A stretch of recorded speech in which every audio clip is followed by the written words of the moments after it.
إن الحمد لله نحمده ونستعينه ونستغفره ونعوذ بالله من شرور أنفسنا ومن سيئات أعمالنا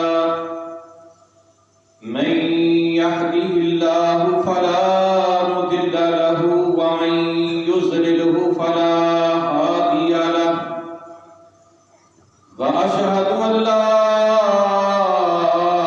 إله إلا الله وحده لا شريك له وأشهد أن محمدا عبده ورسوله أما بعد فإن خير الحديث كتاب الله وخير الهدي هدي محمد صلى الله عليه وسلم وشر الأمور محدثاتها وكل محدثة بدعة وكل بدعة ضلالة وكل ضلالة في النار أما بعد فإن خير الحديث كتاب الله وخير الهدي هدي محمد صلى الله عليه وسلم وشر الأمور محدثاتها وكل محدثة بدعة وكل بدعة ضلالة وكل ضلالة في النار أما بعد فأعوذ بالله من الشيطان الرجيم يا أيها الذين آمنوا اتقوا الله حق تقاته ولا تموتن إلا وأنتم مسلمون يا أيها الناس اتقوا ربكم الذي خلقكم من نفس واحدة وخلق منها زوجها وبث منهما رجالا كثيرا ونساء واتقوا الله الذي تساءلون به والأرحام إن الله كان عليكم رقيبا يا أيها الذين آمنوا اتقوا الله وقولوا قولا سديدا يصلح لكم أعمالكم ويغفر لكم ذنوبكم ومن يطع الله ورسوله فقد فاز فوزا عظيما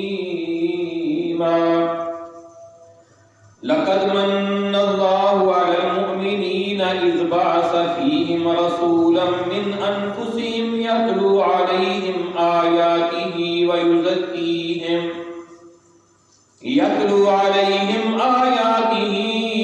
ويزكيهم ويعلمهم الكتاب والحكمة وإن كانوا من قبل لفي ضلال مبين لقد كان لكم في رسول الله أسوة حسنة لمن كان يرجو الله واليوم الآخر وذكر الله كثيرا لقد من الله على المؤمنین البتہ تحقیق اللہ تعالیٰ نے مومنوں پہ بہت بڑا احسان فرمایا اذ بعث فیہم رسولا من انفسہم جب ان میں ایک رسول انہی کی جانوں میں سے مبعوث فرمایا یتلو علیہم آیاتہ وہ ان کے سامنے اللہ تعالیٰ کی آیات پڑھتا ہے وَيُزَكِّيهِمْ اور ان کا تزکیہ نفس کرتا ہے وَيُعَلِّمُهُمُ الْكِتَابَ وَالْحِكْمَةَ اور ان کو کتاب کی اور حکمت و دانائی کی تعلیم دیتا ہے وَإِنْ كَانُوا مِنْ قَبْلُ لَفِي ضَلَالٍ مُبِينٍ اس پیغمبر علیہ السلام کے آنے سے پہلے لوگ کھلی گمراہی میں جا چکے تھے لَقَدْ كَانَ لَكُمْ فِي رَسُولِ اللَّهِ أُسْوَةٌ حَسَنَةٌ البتہ تحقیق تمہارے لیے رسول اللہ صلی اللہ علیہ وسلم کی زندگی میں بہترین نمونہ ہے لمن كان يرجو الله واليوم الآخر اس شخص کے لیے جو اللہ تعالیٰ کی اور آخرت کے دن کی امید رکھتا ہے وَذَكَرَ اللَّهَ كَثِيرًا، اور اللہ تعالیٰ کو کثرت سے یاد کرتا ہے۔ صدق اللہ العظیم وصدق رسولہ النبی الکریم، نحن علی ذلک من الشاہدین والشاکرین، والحمد للہ رب العالمین۔ ہر قسم کی حمد و ثنا، کبریائی، بڑائی، اونچائی، بلندی، عظمت، رفعت اللہ وحدہ لا شریک کی ذات اقدس کے لیے ہے، جو اللہ تعالی پوری دنیا کا خالق ہے، مالک ہے، رازق ہے، ہر کسی کا مشکل کشا ہے، سب کا حاجت روا ہے، ہر کسی کی بگڑی کو بنانے والا اور سب کی ڈوبی کو اتارنے والا ہے، داتا ہے، دستگیر ہے، فیض عالم ہے، مختار کل ہے، غریب نواز ہے، عالم الغیب ہے۔ یہ سارا کارخانہ کائنات اس اکیلے اللہ تعالیٰ نے بنایا ہے، اور وہ اکیلا اس کو چلا رہا ہے۔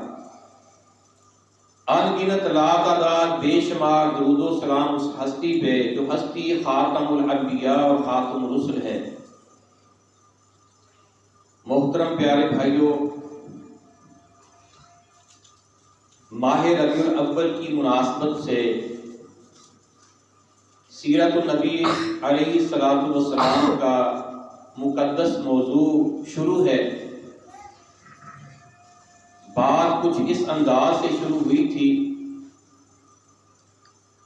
کہ سیرت النبی صلی اللہ علیہ وسلم کے موضوع کے ہم نے 3 حصے کیے تھے۔ پہلا حصہ معرفت اور پہچان کا، اور دوسرا حصہ عقیدت اور محبت کا، اور تیسرا حصہ اطاعت و فرما برداری کا۔ پہلے حصے معرفت اور پہچان کے مطابق آج تک اللہ تعالیٰ نے کائنات کے اندر کوئی ایسی شخصیت پیدا نہیں کی جس کی پوری زندگی پوری کائنات کے لیے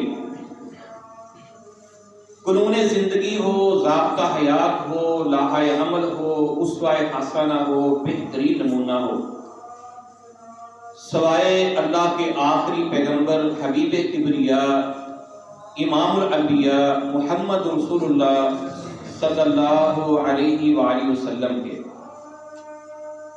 اللہ تعالیٰ نے دنیا میں جتنے بھی نبی اور رسول مبعوث فرمائے تو کوئی ایک بستی کے لیے، کوئی ایک علاقے کے لیے، کوئی مخصوص وقت کے لیے دنیا کے اندر تشریف لایا۔ اللہ کے نبی علیہ الصلوۃ والسلام جو اللہ کے آخری پیغمبر ہیں، ان کو یہ شرف اور مقام حاصل ہوا کہ اللہ تعالیٰ نے فرمایا وَمَا أَرْسَلْنَاكَ إِلَّا كَافَةً لِلنَّاسِ بَشِيرًا وَنَذِيرًا، ہم نے آپ کو پوری دنیا کے لوگوں کے لیے خوشخبری دینے والا اور ڈرانے والا بنا کر بھیجا ہے۔ ہر شخص غلطی کا پتلا ہے، کسی کے بچپن کے اندر اس سے کوئی غلطی ہو جاتی ہے، کس کی جوانی کے اندر کوئی اس سے لغزش ہو جاتی ہے، کوئی زندگی کے آخری ایام میں سستی اور کوتاہی کر بیٹھتا ہے۔ اللہ کے آخری پیغمبر علیہ السلام کی زندگی کے یہ تینوں ادوار بے عیب اور لا ریب ہیں۔ وہ اس لیے کہ اللہ تعالیٰ نے آپ کی پوری زندگی کو پوری دنیا کے لوگوں کے لیے نمونہ بنانا تھا۔ لَقَدْ كَانَ لَكُمْ فِي رَسُولِ اللَّهِ أُسْوَةٌ حَسَنَةٌ، البتہ تحقیق تمہارے لیے میرے پیغمبر کی پوری زندگی میں بہترین نمونہ ہے، اسوہ حسنہ ہے۔ بچپن بچوں کے لیے، جوانی نوجوانوں کے لیے، اور آپ کی زندگی کے آخری ایام ہمارے بوڑھوں کے لیے مشعل آراء اور قانون زندگی ہیں۔ آئیے آپ کی زندگی کے ان تینوں ادوار کے متعلق ہم مختصر جائزہ لیتے ہیں تاکہ ہم آپ کو پہچانیں اور پھر ہم آپ کی ریس کریں، کیونکہ آپ کی ریس کے اندر دنیا اور آخرت کی ساری کامیابیاں ہیں۔ محترم پیارے بھائیوں، آپ 22 اپریل کو 571 عیسوی عام الفیل کے پہلے سال 9 ربیع الاول کو سوموار کے دن طلوع آفتاب سے پہلے بی بی حضرت آمنہ کے گھر میں پیدا ہوئے۔ آپ کی تاریخ پیدائش کے اندر بہت سارا اختلاف ہے۔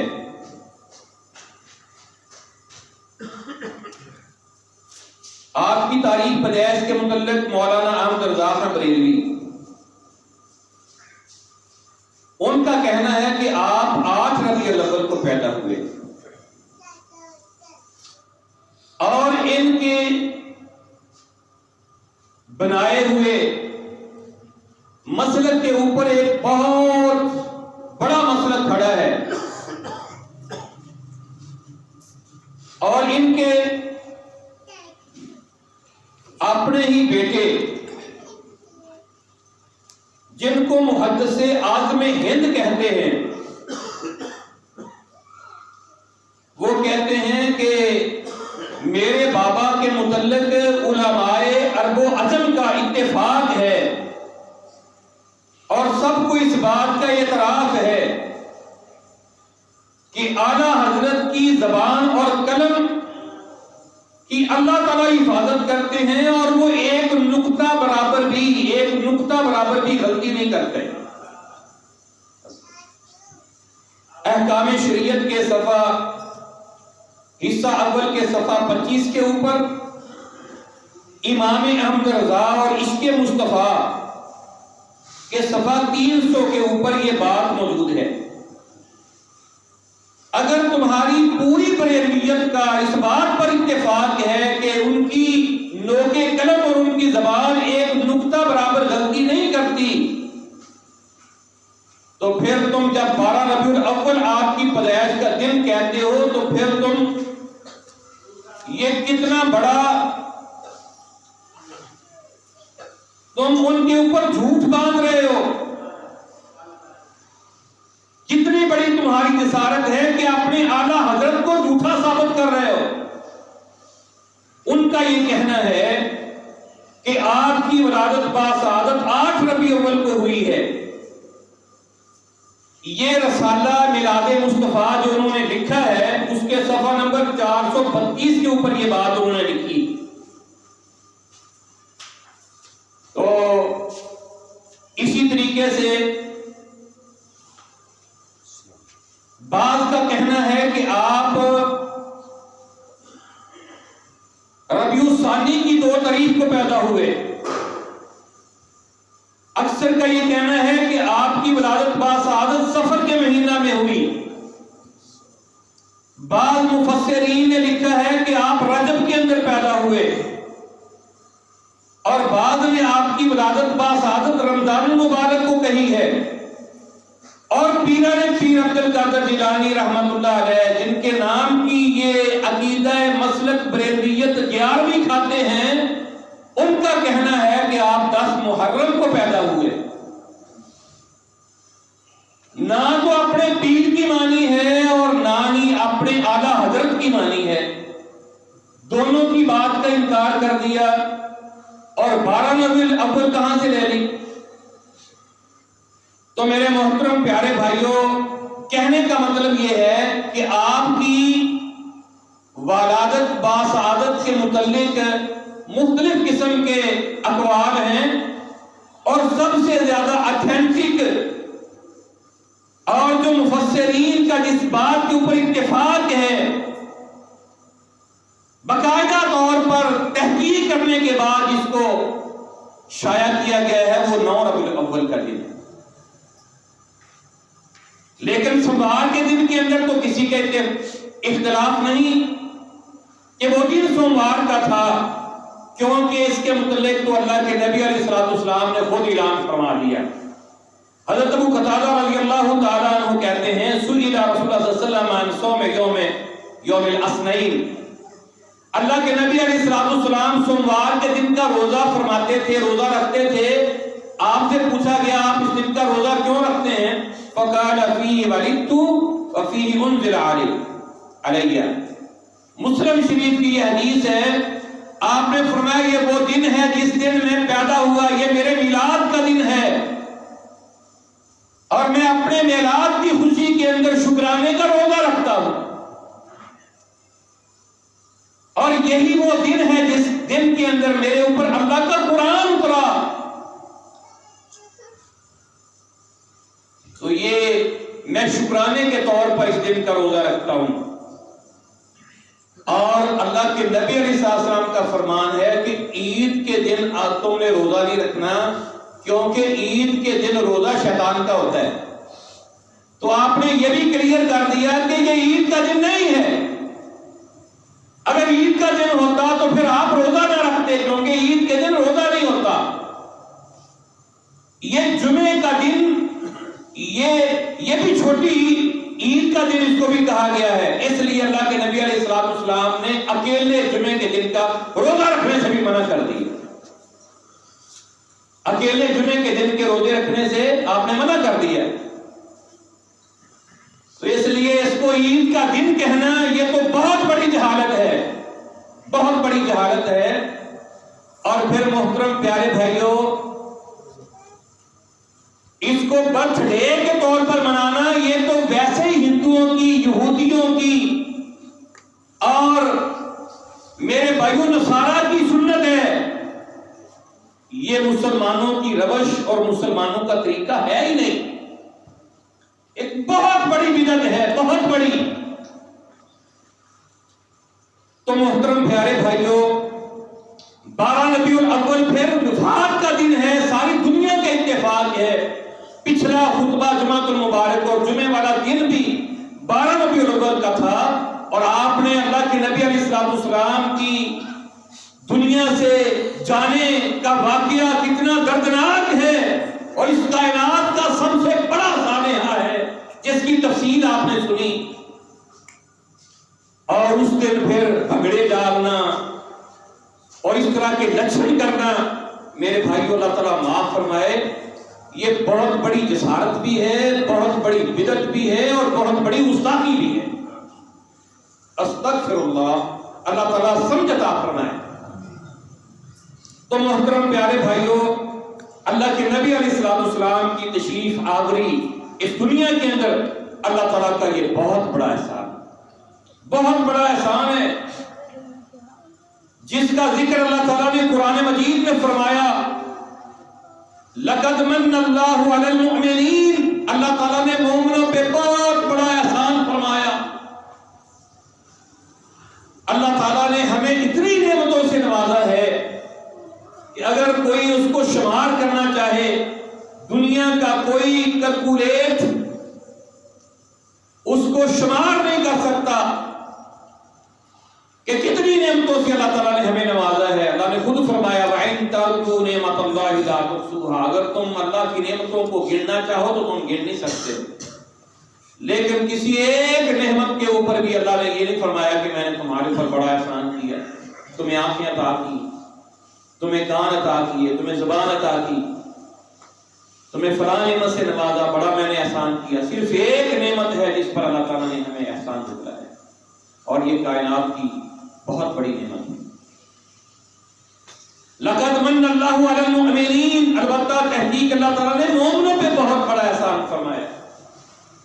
اِذْ بَعَثَ فِيهِمْ رَسُولًا، جب ان میں ایک رسول مبعوث فرمایا۔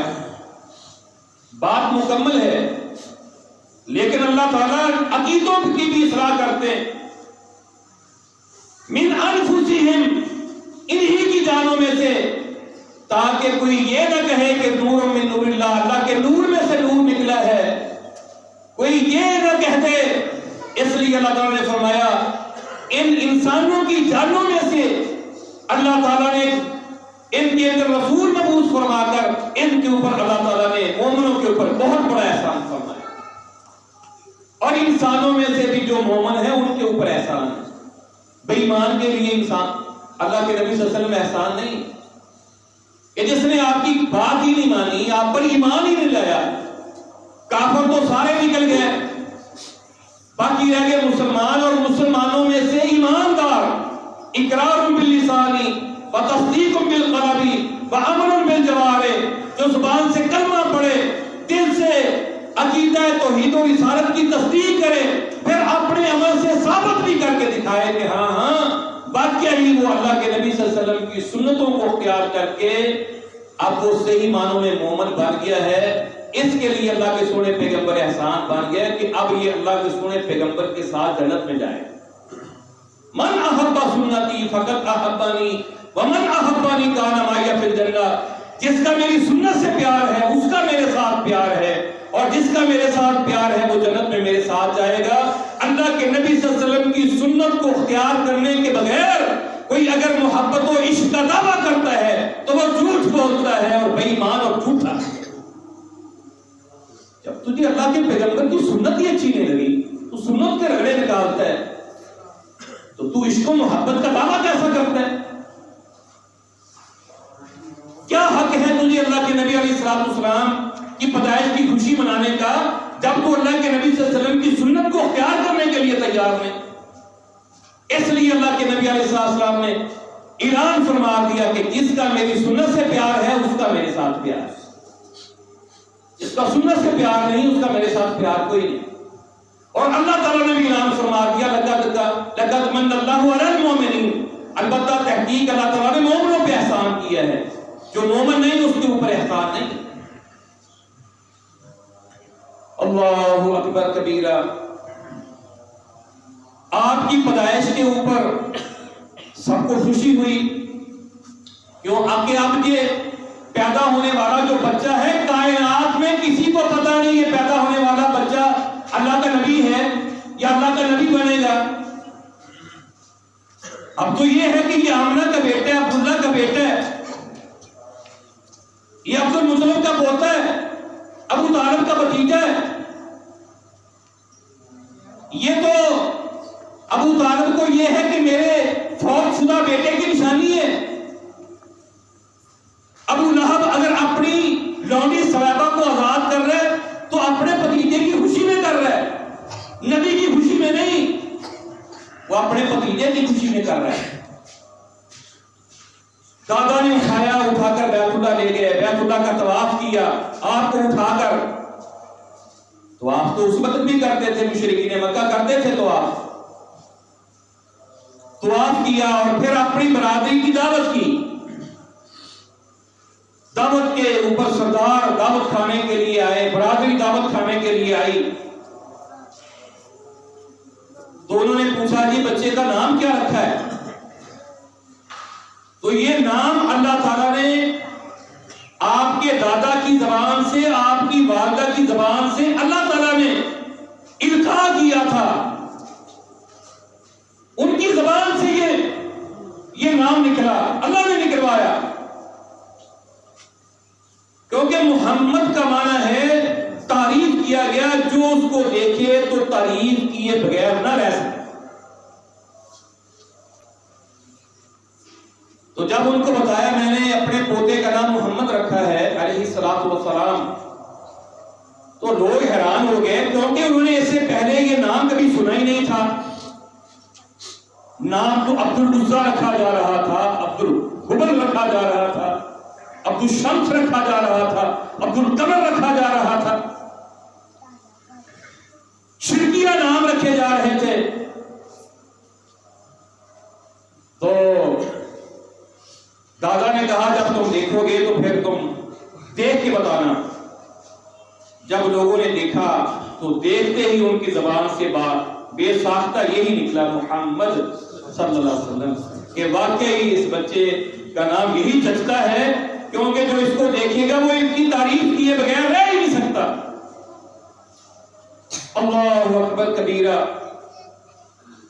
تو پھر دستور کے مطابق پہلے تو آپ کی والدہ ماجدہ نے آپ کو چند دیر دودھ پلایا، پھر ایمن جو آپ کی والدہ کی لونڈی تھی اس نے بھی دودھ پلایا، پھر یہ ابو لہب کی آزاد کردہ جو لونڈی سویبہ تھی اس نے بھی دودھ پلایا، پھر عرب کے دستور کے مطابق حضرت حلیمہ سعدیہ رضی اللہ تعالیٰ عنہ کے سپرد کر دیا گیا۔ تو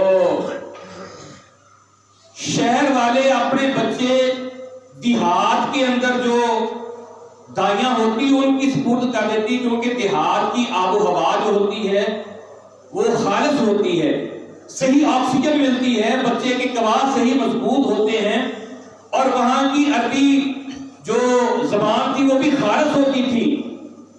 شہروں کے اندر کئی قسم کے لوگ آ کر آباد ہو جاتے ہیں، اور پھر شہروں کی آب و ہوا بھی اتنی موافق نہیں ہوتی، اس لیے لوگ باہر اپنے بچوں کو دیہاتوں کے اندر بھیج دیتے تھے۔ ایک دستور تھا مدینے کا، مکہ کا۔ تو اور بھی بہت ساری دائیاں آئیں، وہ بھی بچوں کو لے کر کے چلی گئیں، اور یہ کہنا کہ آپ کو چھوڑ کے چلے گئیں، ایسا نہیں کہنا، بلکہ یہ ہے کہ آپ اور کسی کے مقدر میں نہیں تھے، اور کسی کے مقدر میں تھے ہی نہیں۔ اللہ تعالیٰ نے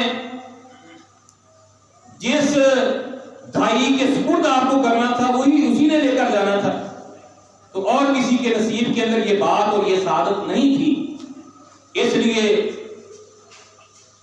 حضرت حلیمہ رضی اللہ تعالیٰ عنہ خود اپنا واقعہ یہ بیان کرتی کہتی ہے کہ جب میں اور میرا خاوند چلے ہیں تو میرے پاس ایک گدی تھی اور میرے خاوند کے پاس ایک اونٹنی تھی، اور دونوں کمزور تھی، قحط سالی کا سما تھا، اور دونوں سواریاں اتنی کمزور تھی، ہم مار مار کے راستے میں تھک گئے، بڑی آہستہ چلتی تھی، بڑی لیٹ اور بڑی دیر سے ہم پہنچے۔ پہلی دائیاں وہاں سے شہر سے بچے لے کر کے چلے گئیں، تو ہمیں پتا چلا ایک بچہ ہے، تو میں اس گھر کے اندر گئی، اور باہر آ کر میں نے اپنے خامد سے مشورہ کیا کہ ایک بچہ ہے، یتیم ہے یہ بچہ، باپ اس کا سر پر نہیں ہے، تو انہوں نے کہا کہ اس بچے کو لے لو۔ ہم نے مشورہ کیا، اور کہتی ہیں کہ میں نے جب بچے کو دیکھا تو میری آنکھیں ٹھنڈی ہو گئیں، اور جب میں نے اٹھا کر سینے سے لگایا تو مجھے ایسی ٹھنڈک محسوس ہوئی کہ اس سے پہلے کبھی اپنے بچوں سے مجھے ایسی ٹھنڈک محسوس نہیں ہوئی تھی۔ اور دوسرا یہ ہوا کہ میرا پہلے ایک بیٹا تھا، عبداللہ اس کا نام تھا، میری چھاتی میں اپنے بچے کے لیے دودھ نہیں تھا، وہ روتا رہتا تھا بھوکا، بکریاں بھی دودھ نہیں دیتی تھی، قحط سالی تھی، باہر پٹھا دتھا تھا ہی نہیں، بکریاں بھوکی رہتی، بہت ہی زیادہ ماڑے حالات تھے۔ تو میں نے جب اس بچے کو اپنے سینے سے لگایا تو میری چھاتی دودھ سے بھر گئی۔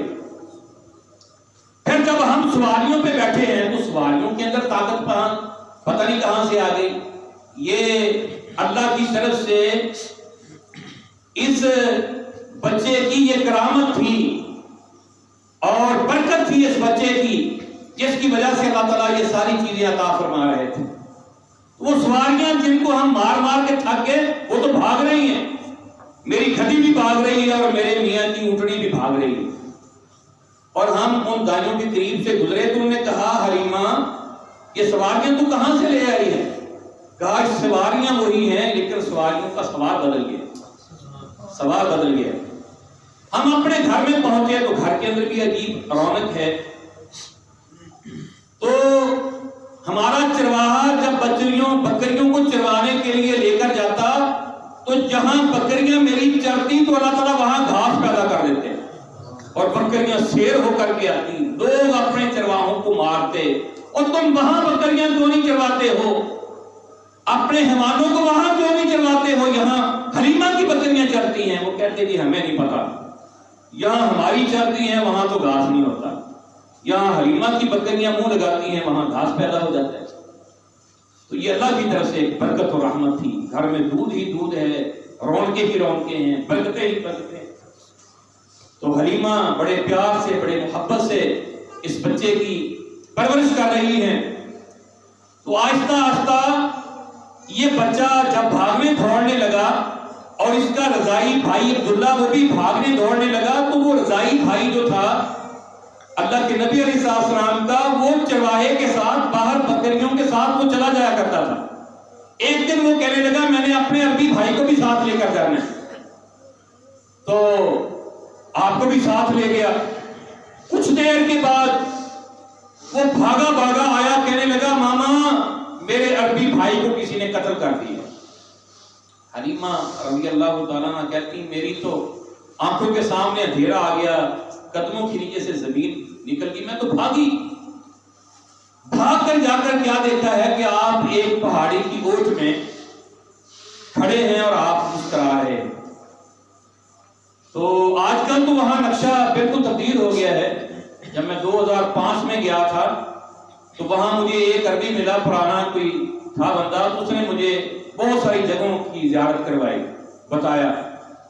اور جب اب ادھر سے ہم جب داخل ہوتے ہیں تو باب عبدالعزیز سے داخل ہوتے ہی سامنے بائیں طرف ایک ستون تھا اور وہ کلیجی کلر کا تھا، اور اس کا ایک ایرو کا نشان بنا ہوا تھا۔ اس پلر کا بناوٹ ایسی تھی جس طرح ایک تیر کے نشان کے ساتھ اشارہ کیا جا رہا ہے۔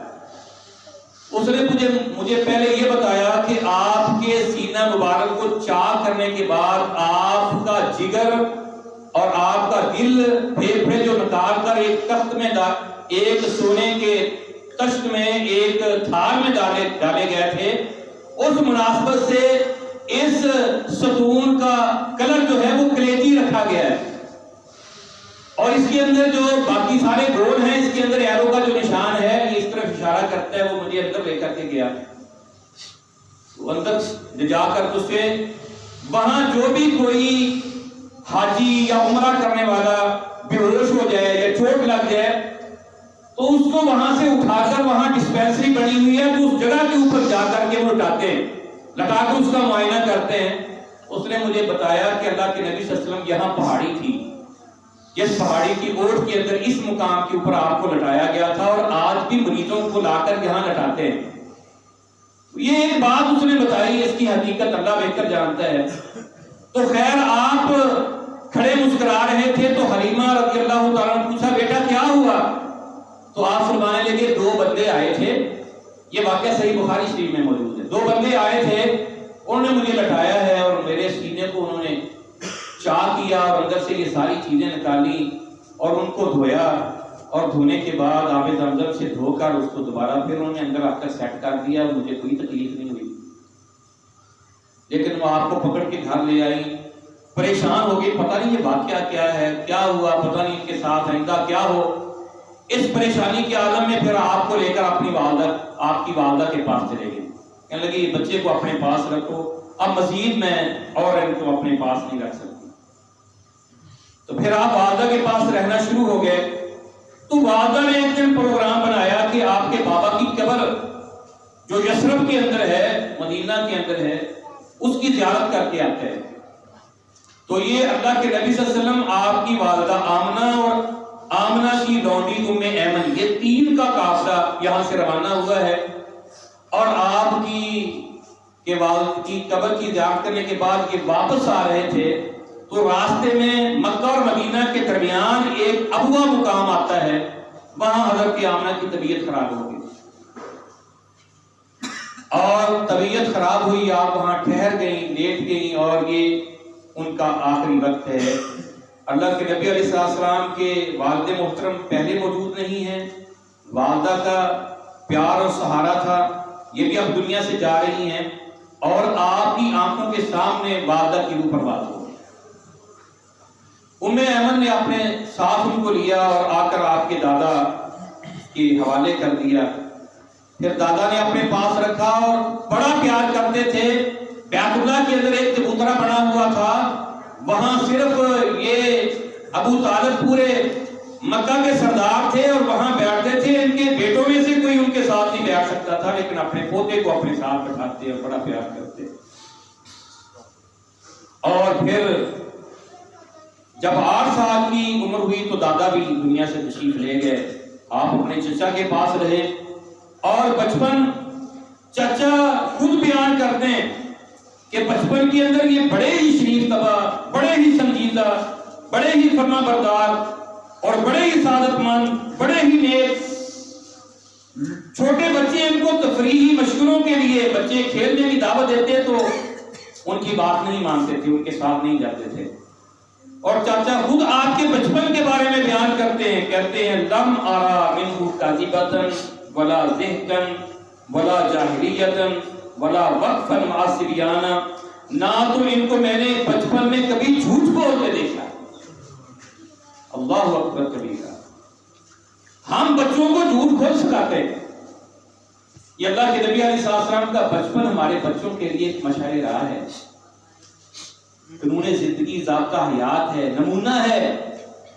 اپنے بچوں کو ہم نے سچ سکھانا ہے. بچوں کو ہم خود جھوٹ سکھاتے ہیں. کہ دروازے پہ کسی نے دستخط دی، اب لینے والا سمجھ لیا گیا کہ وہ پیسے لینے کے لیے کوئی آیا ہوگا. اور بچے کو کیا کہنا ہے کہ جاؤ ان کو کہو کہ میرے ابو گھر میں نہیں ہے. بچے سادہ ہوتے ہیں، وہ سادگی میں جا کر کیا دیتے ہیں کہ میرے ابا جی کہنا ڈہنے کہ جا کر کہو میرے ابو گھر میں نہیں. تو میرے محترم پیارے بھائیوں، ہم بچوں کو بچپن میں ہم جھوٹ کو سکھاتے ہیں. تو ایسا نہیں کرنا. بچوں کے ذہن میں یہ بات فکس کر دینی ہے، ان کی یعنی چھٹی میں یہ بات ڈالنی ہے کہ بیٹا ہمیشہ سچ بولنا ہے، جھوٹ نہیں بولنا. جھوٹ نہیں بولنا.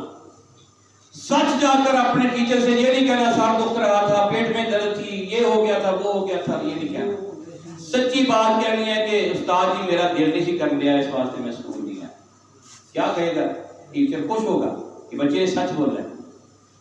تو میرے محترم پیارے بھائیوں، آپ کا بچپن ہمارے بچوں کے لیے تب بنے گا اسوہ حسنہ جب ہمارے بچے سچ بولیں گے، جھوٹ نہیں بولیں گے. کہا لم ارا منہ کاذبۃ، بچپن میں کبھی اس بچے کو میں جھوٹ بولتے ہوئے نہیں سنا. ولا ضحکا، کبھی مذاق کرتے ہوئے، ایسے ہوٹی کرتے ہوئے. ہم تو میرے بھائیوں اللہ تعالیٰ معاف فرمائے، بچے لطیفے، گندی باتیں، اور پھر یہ بیماری جو آ گئی ہے موبائل کی جس کے اوپر ہے ہی، یہ بچے ہمارے موٹو پتلو کے بغیر رہتے ہی نہیں. اور میرے بھائیوں ان کارٹونوں کے ذریعے وہ عقیدہ اپنا چھوڑتے ہیں. وہ کارٹون جو ہیں بھگوان کی پوجا کر رہے ہیں. کارٹون کہتے ہیں مجھے بھگوان نے بچا لیا. کارٹون کہتے ہیں میرے بھائیوں وہ شرک پھیلاتے ہیں. کارٹون ہمارے بچوں کے ذہنوں کے اندر شرک کارٹونوں کے ذریعے پیوست کیا جا رہا ہے. اور طرح طرح کے جھوٹ، ہٹکیلیاں، غلاظتیں، گندگیاں. میرے بھائیوں یہ سارے ہمارے بچوں کی وہ کس طرح تربیت کر رہے ہیں. ہمارے بچے ان کارٹونوں کے بغیر رہتے نہیں. ہم بھی کہتے ہیں چلو اچھا کوئی نہیں، کارٹون ہے، دیکھ لو کوئی بات نہیں، کارٹون ہے. وہ کارٹون نہیں، اللہ کی قسم وہ ایک بہت بڑا فتنہ ہے جو ہمارے بچوں کو خراب کر رہا ہے، ہمارے بچوں کی زندگی کو تباہ و برباد کر رہا ہے، ان کے مستقبل کو تباہ و برباد کر رہا ہے. بڑا ذہن وہ کارٹون ہنسی مذاق ہیں. چاچا جی کیا کہہ رہے ہیں؟ میں نے اپنے بھتیجے کو بچپن میں کبھی ہنسی مذاق کرتے ہوئے نہیں دیکھا. بلا جاہلیت، کبھی جاہلوں جیسی بات کرتے ہوئے. بلا وقف الناسبیانی، کبھی آوارہ بچوں کے ساتھ کھیلتے ہوئے میں نے اپنے بچے کو نہیں دیکھا. اللہ اکبر کبیرہ. یہ اللہ کے نبی علیہ السلام کا بچپن ہے. میرے بھائیوں اس طرح ہم نے اپنے بچوں کی حفاظت کرنی، ان کی تربیت کرنی ہے، ان کا خیال رکھنا ہے، ان کے اوپر کڑی نظر رکھنی ہے. کھانے پینے پہننے میں آپ لاڈ پیار کریں. تربیت کے اندر کوئی میرے بھائیوں بھار نہیں ہونا چاہیے. تربیت کے اندر بندے کو ڈانٹنا بھی ہے. اور اگر 7 سال کے اوپر ہو گئے، اللہ کے پیغمبر فرماتے ہیں مار کے نماز پڑھاؤ. مارتے ہیں ہم، ٹیوشن کیوں نہیں گیا، سکول کیوں نہیں گیا، وقت کے نال مجھا نو پٹھے کیوں نہیں پائے، پانی کیوں نہیں ڈایا. کبھی اس بات پہ مارا کہ آج تمہیں 5 نمازیں تکبیر اولیٰ کے ساتھ امام صاحب کے پیچھے کیوں نہیں پڑھی؟ ضرورت بھی کوئی نہیں، یہ ہماری ٹینشن نہیں ہے. تو میرے محترم پیارے بھائیو، اللہ کے سنے پیغمبر کی یہ بچپن کی سیرت ہمارے بچوں کے لیے نمونہ اس وقت بنے گی، مشعل راہ، نور زندگی، ضابطہ حیات، راہ عمل اس وقت بنے گی جب ہم آقا جی کے بچپن کے مطابق اپنے بچوں کی ہم تربیت کریں۔ پھر یہ بچے جب اس تربیت سے گزریں گے تو پھر میرے بھائیو یہ جو ہے وہ قوم کے معمار بنیں گے، پھر یہ قوم کے قائد بنیں گے، پھر یہ قوم کے میرے بھائیوں خدمت خلق کرنے والے، فلاح انسانیت کے کام کرنے والے، دعوت و جہاد کا کام کرنے والے پھر بنیں گے۔ اگر ہم ان کی تربیت نہ کر پائے تو پھر میرے بھائیوں ہم روئیں گے اور ہمیں چپ کرانے والا کوئی نہیں۔ تو اس لیے میرے محترم پیارے بھائیوں، آپ کے بچپن کے مطابق ہم نے اپنے بچوں کی تربیت کرنی۔ یہ پیغام ہے ماہ ربیع الاول کا، یہ پیغام ہے اللہ کے نبی علیہ السلام کی پیاری پیاری سیرت کا۔ جب آپ نے جوانی پہ تھوڑا سا قدم رکھا تو آپ نے باقاعدہ ایک کمیٹی بنائی نوجوانوں کی، حفظ الفضول کے نام پر ایک کمیٹی بنائی۔ وہ نوجوانوں کو سمجھایا، بھائی ہم نے لوگوں کی خدمت کرنی، غریبوں کے ساتھ تعاون کرنا ہے، بیواؤں یتیموں کے ساتھ تعاون کرنا ہے۔ ہم نے جو قافلے آتے ہیں راستے میں لوگ اس کو ڈاکو اور چور لوٹ لیتے ہیں، ہم نے ان قافلوں کی حفاظت کرنی، قافلے لے کر آنے ہیں، قافلوں کو ان کی منزلوں تک پہنچانا ہے۔ آپ نے کمیٹی بنائی نوجوانوں کی، انجمن بنائی۔ یہ ہمارے نوجوانوں کی تربیت ہے، آپ کی سیرت ہے کہ ہمارے نوجوانوں کی ایک جماعت ہو، ایک کمیٹی ہو جو میرے بھائیوں خدمت خلق کا کام کرنے والے، رفع عامہ کا کام کرنے والے، مہمان نوازیاں کرنے والے، دعوت و جہاد کا کام کرنے والے۔ تو میرے بھائیوں، جس طرح آپ کے یہاں بھائی جماعت الدعوہ کے نوجوان میرے بھائیوں کسی کی فوت کی ہو جائے تو فوری طور پر اس کی قبر کا انتظام کرتے ہیں، اس کے جنازے کا انتظام کرتے ہیں، اس کے گھر میں پوچھتے ہیں کہ اگر کھانے پینے کے لیے کچھ نہیں، اس کا انتظام کرنے کے لیے نوجوان میرے بھائیوں سحریاں افطاریاں رات کو اٹھ کر لوگوں کے گھروں کے اندر سحری تقسیم کرتے ہیں، افطاریاں تقسیم کرتے ہیں۔ یہ ایک میرے بھائیوں جماعت الدعوہ الحمدللہ پورے پاکستان کے اندر میرے بھائیوں ایک نظم ہے، ایک نوجوانوں کی تربیت ہے، اور نوجوانوں کے چہروں کے اوپر تمہیں دھاڑیاں نظر آتی ہیں، ان کی شلواریں ٹخنوں سے اوپر نظر آتی ہیں، یہ تہجد و اشراق پڑھتے ہوئے نظر آتے ہیں۔ ان کی میرے بھائیوں اس لیے کہ ان کی تربیت گاہیں بنی ہیں جہاں اس نوجوانوں کی تربیت کی جاتی ہے۔ یہ تربیت کا رنگ ہے، اللہ کے نبی علیہ السلام کی جوانی کا رنگ ان کے اوپر چڑھانا ہے۔ صبغۃ اللہ ومن احسن من اللہ صبغہ، اللہ کے رنگ سے اچھا رنگ کوئی نہیں۔ وہ رنگ جو اللہ نے اپنے پیغمبر پہ چڑھایا اور اللہ کے پیغمبر کے بارے میں کہا کہ یہ تمہارے لیے نمونہ ہے، یہ رنگ تم نے اپنے اوپر چڑھانا ہے۔ یہ آپ کی جوانی ہے۔ پھر آپ نے میرے بھائیوں تجارت کی طرف جو ہے اپنی توجہ کی، تاجروں سے آپ ملے، پوچھا کس طرح تجارت کرتے ہیں، آپ نے بکریاں بھی چروائی ہیں، اجرت کے اوپر آپ نے بکریاں بھی چروائی ہیں، اور پھر آپ نے تجارت کی طرف اپنا رجحان کیا، اور پھر آپ نے تجارت کیسے کی، اور پھر آگے آپ کی سیرت کیا ہے۔ انشاءاللہ یہ آئندہ خطبہ جمعہ کے اندر اللہ سے دعا ہے کہ اللہ تعالی ہمیں آپ کی پیاری پیاری سیرت کو اپنا کر اپنے بچوں کی، جوانوں کی اسی طرح تربیت کر کے دنیا اور آخرت میں کامیابی حاصل کرنے کے اللہ ہمیں توفیق عطا فرمائے۔